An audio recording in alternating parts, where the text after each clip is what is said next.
Hello everyone. I found a study that I want to show you and talk a little bit about that I've seen reported in various articles. It's the DICE Diversity and Inclusion Report 2018. DICE is a recruiting agency for the tech industry, and they put out a survey asking various questions to do with the tech industry and discrimination against gender, LGBTQ status and age and political affiliation, and then they got these statistics back. I'm just going to be focusing on the women in tech section because that's the section that I have the most personal experience with, and it's sort of a bread and butter for my channel.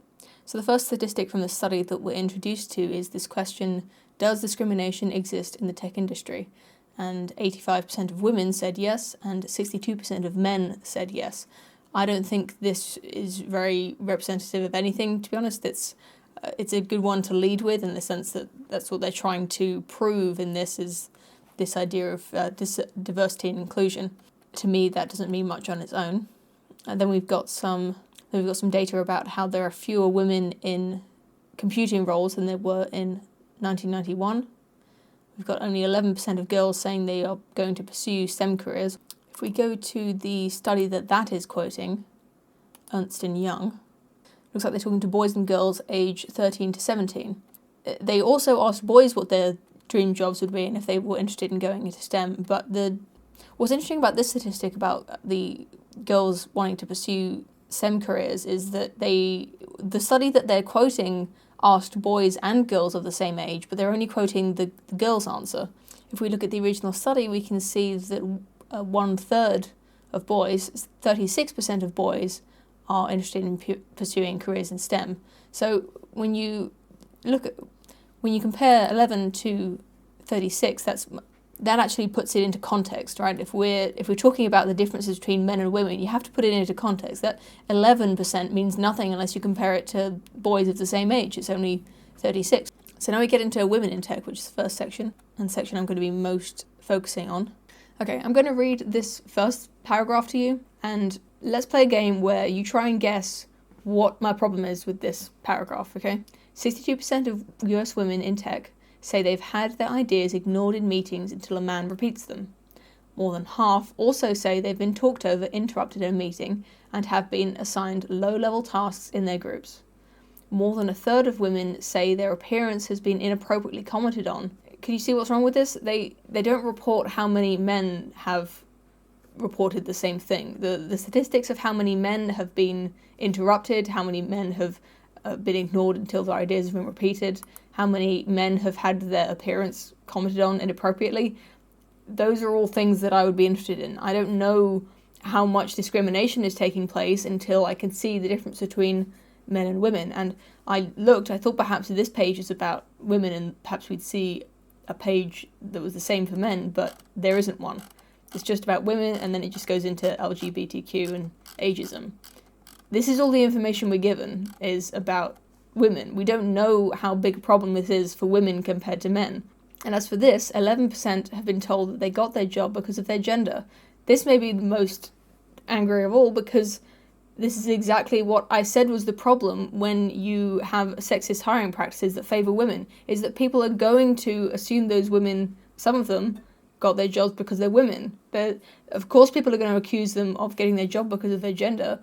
The amount of media coverage that this gender disparity in tech is getting has got through to people, and people are now starting to suspect that the women they're working with are diversity hires. This is absolutely the worst thing about positive discrimination, is that these people who are in these positions, other women or other kinds of minorities, now cannot be sure whether they got those positions fairly, and their colleagues can also not be sure of that. And now under this, it says it quickly becomes clear why recruiting and retaining women in tech has become so difficult. Why? You haven't explained anything. For all I know, the numbers of men reporting these same problems might be higher than women, and they seem to be being recruited fine. You haven't showed any disparity between men and women because you haven't quoted any of the men's statistics. Our survey found more than half of women believe bias exists in their companies. It doesn't really mean anything to me. This underscores an opportunity to build an inclusive environment that acknowledges their contributions, ultimately leading to retention.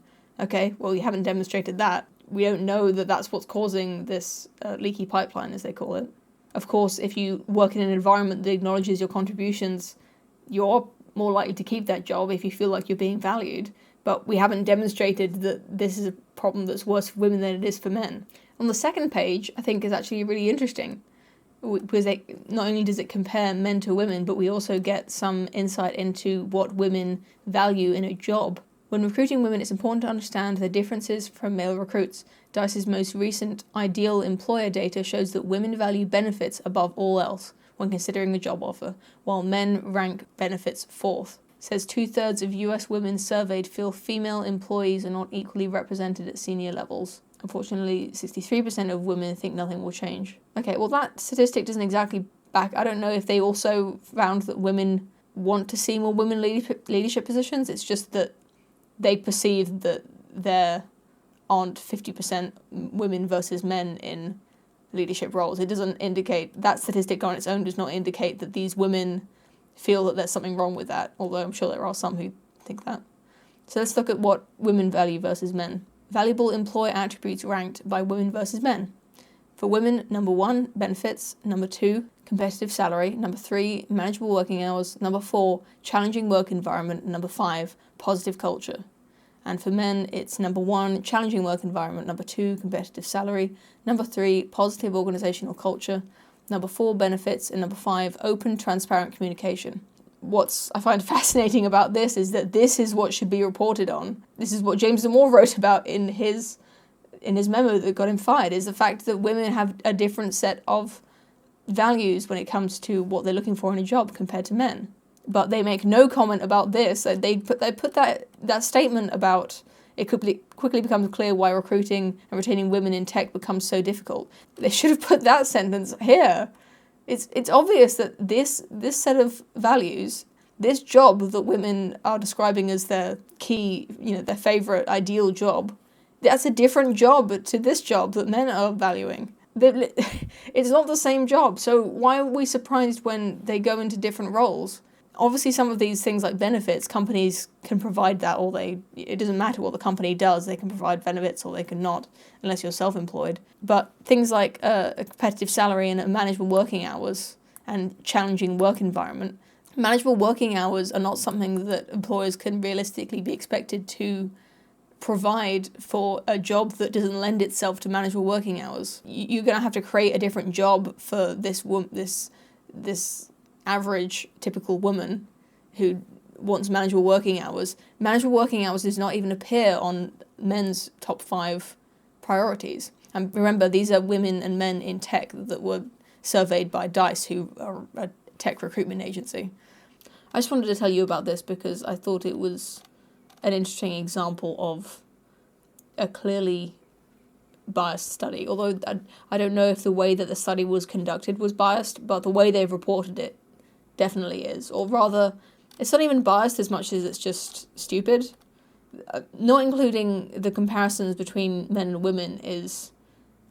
I can't think of a good reason for doing that other than to make it easier to look at. On the surface level, it makes it easier to understand. But if you actually want to understand what's going on, you've made a completely pointless report. It means absolutely nothing, because you can't compare the experience of women to the experience of men, which is the entire point of trying to find out how much discrimination is going on. The thing about bad studies like this and bad reports like this is that they throw doubt on any reports concerning a similar subject. It makes the entire field of study discredited by some degree. That's all I wanted to say about that. I'll leave a link to the report in the description of this video, so you can read it for yourself if you like. And as always, please let me know what you think of it and what you thought of the video. Thank you very much for watching, and I'll see you again soon.